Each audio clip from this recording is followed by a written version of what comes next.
அட, பாகற்காய் குழம்பு பிடிக்காதவங்க கூட இதை சாப்பிட்டா பாராட்டுவாங்க. வணக்கம் ஃப்ரெண்ட்ஸ். பாகற்காய் இப்படி செஞ்சால் கசப்பே தெரியாது. வாங்க எப்படி செய்யறதுன்னு பார்க்கலாம். குழந்தைங்க கூட விரும்பி சாப்பிடுவாங்க. இந்த மாதிரி ட்ரை பண்ணி பாருங்கள் வீட்டில் ஒரு டைமு.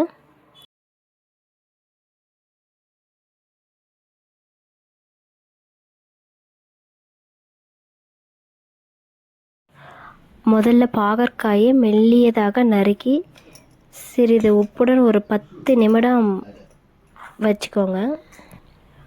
உப்பு சேர்த்து ஊற வைக்கிறதுனால அதோட கசப்புத்தன்மை குறையும் ஃப்ரெண்ட்ஸ். அரிசி கழுவின தண்ணியை சேர்த்து கழுவி எடுத்தாலும் நல்லாவே அதோட கசப்புத்தன்மை போயிடும்.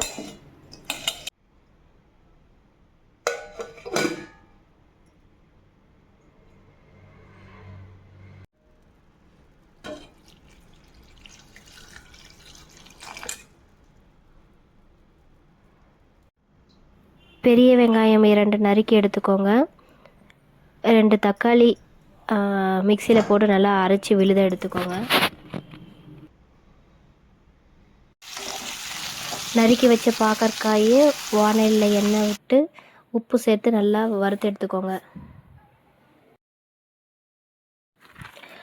அதே வாணலியில் ஆயில் விட்டு கடுகு சேர்த்து கடுகு பொரித்தவுடன்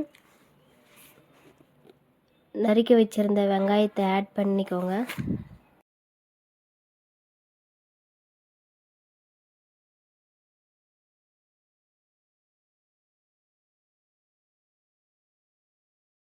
ரெண்டு பல்லு பூண்டு தட்டி எடுத்து ஆனியனோட ஆட் பண்ணுங்கள்.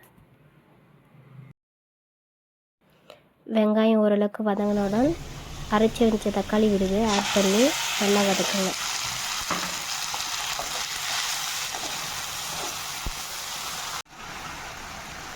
சிறிதளவு மஞ்சள் தூள், காரத்துக்கேற்ப மிளகாய் தூள் சேர்த்து வதக்குங்க. தேவைக்கேற்ப சால்ட்.